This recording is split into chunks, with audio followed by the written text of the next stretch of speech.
Alors Brest, c'est d'abord pour moi la ville de mon premier tour du monde. Mon premier tour du monde, départ du Jules Verne avec Olivier de Kersauzon. Et j'ai surtout un souvenir extrêmement fort et précis et ému, où on re-rentre dans la rade. C'était presque le printemps, presque comme aujourd'hui. Et tout était vert autour de la rade. Et pour moi, c'est synonyme de mon premier tour du monde, ma première expérience autour du monde. Et puis ça a été à chaque fois des rencontres, des départs, des arrivées heureuses ou moins heureuses. Et notamment une, 14 juillet 2008. On arrive avec Saut des Bois après avoir battu le record de l'Atlantique en solitaire. C'était un beau temps, une belle concrétisation, quelque chose qui avait été difficile à mettre en œuvre. Et on arrive au milieu de toute cette armada à Brest 2008.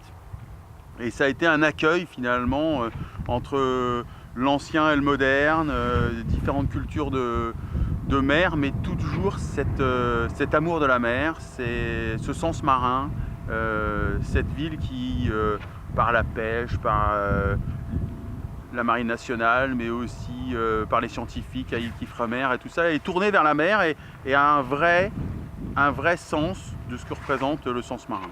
Et ce respect en fait que les gens de mer ont entre eux, mais aussi ceux qui sont moins marins et qui ont ce respect-là. Et je sens ça à Brest. Je sens ça à chacun de mes départs.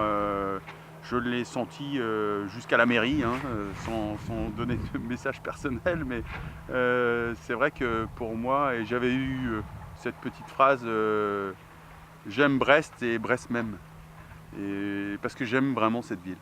Cette ville a une âme. Et à Brest, il se passe cet événement qui est magique.